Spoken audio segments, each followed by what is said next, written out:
How to lock Facebook profile.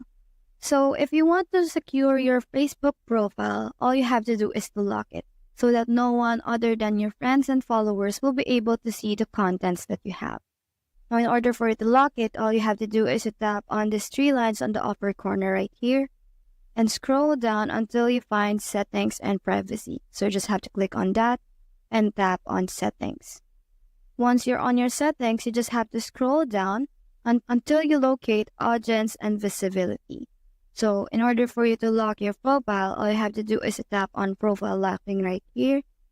And once you enable locking your profile, only the friends that you have right now or the friends that you have accepted will be able to see your photos, posts, and stories that you have on your profile, securing every bit of your Facebook account.